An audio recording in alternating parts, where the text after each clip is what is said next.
Test, trials, and temptation. Can you elaborate on those for us, Harry, tonight, please? Okay, tests and trials, who do they come from? We know they come from God, Yeah. Temptations? definitely from the opposite of God, which would have been Satan. Yeah, yeah. So, as an example, if you have an opportunity to shoplift, you're in a store and you see something you like, what's that? That's a temptation. That's from Satan. Yeah. So, and what is the right response? Oh, to pass the test and not do it at all. Like say, no way, Satan, I'm not, I'm a child of God and I'm not doing this. Perfect. Yeah. So you have a health condition, pneumonia, kind of a medium problem. Yeah, can be bad, maybe not bad. What is that? That would be a test from God. Yeah. And what's the right response to that?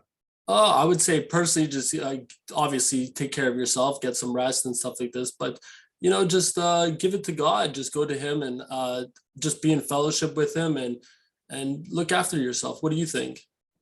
And yeah, and just look for strength and guidance. And what about what's God's responsibility on that? I don't think God owes us anything on that, right? Because I think all He owes us is, well, He doesn't owe us anything, but His responsibility is to just continue to love us and be there with us during anything that we're going through. Yeah. Okay, so let's go to another item, school exam. So where a teacher is giving an exam to the students, it's a major exam. And what is the teacher's responsibility? During the exam, the teacher's responsibility was hopefully that they've prepared the person who's going or the child who's doing the exam to be well prepared for this exam. And to make sure that the questions are understandable and match the curriculum level. So, so everything is fair and at the right level. What is a student's responsibility? To be fully prepared. I've studied beforehand, and went to class, all those things. What do you think? Yeah, yeah, that's right. So, what about the student asking for help during the test? That's not gonna work out too well. It's exam day. That's right. So, so does the teacher hope the student fails? No, of course not. Of course not. No. No. And then what about does the teacher hope the student aces the exam? Oh, for sure. That 100%. Yeah, because they love the student. They've worked on this, and if the kid does well, that reflects well on the teacher, and everybody's it makes everybody look good.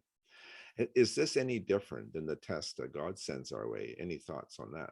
No, I could see the parallel there quite clearly, right? Like when we pass these tests that God gives us and shows, like we just use the book of Job, for example. God said to Satan, Job loves me. He doesn't love me for what I've given him. He loves me. And we saw that Job clearly loved God and he passed the test that way, right? And it made both God look good because he realized that he wasn't just loving him because he blessed him. It's because he had that relationship with God and he loved God. And it made Job look good too because it made God look good. It was a real big test, but when his wife said, "Why don't you just curse God and die?" and Job says, "No," he says, "We've received the good from God. Why not the other?" And then later on, he says, "Even though he slay me, yet will I trust in him."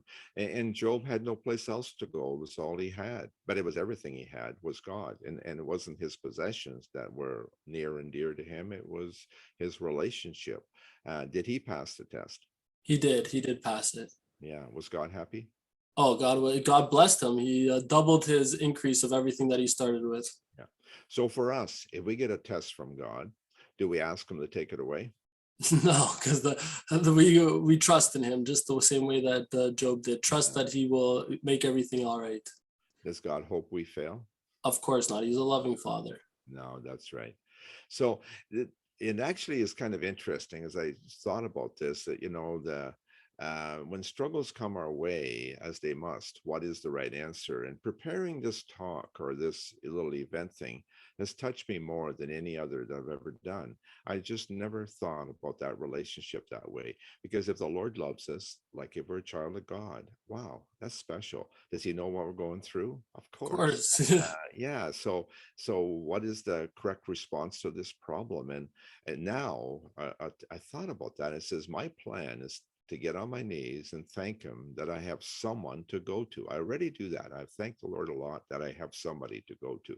That is special to me, and that he cares and knows that and and I hope that I can be faithful, that he gives me the strength and courage to do that, and that I know that God will be pleased, and so will I if I can stay faithful. So help me God. And that is really a different, I see that differently than I did yesterday. Just wow, like if we're a child of God, just just It's beautiful. just gets, yeah, Everything, right? just relax in that, like that's all we need to know. And if things go sideways, hey, he cares.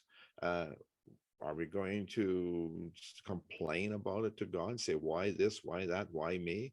There, I have a hard time saying try me, but it's certainly not why me. Like it's a privilege to try to walk with him and to prove faithful. And it's not about showing off, but just to rest in that and ask for strength and courage to be faithful in the tough spots. Amen. I like that a lot, Harry. Thank you.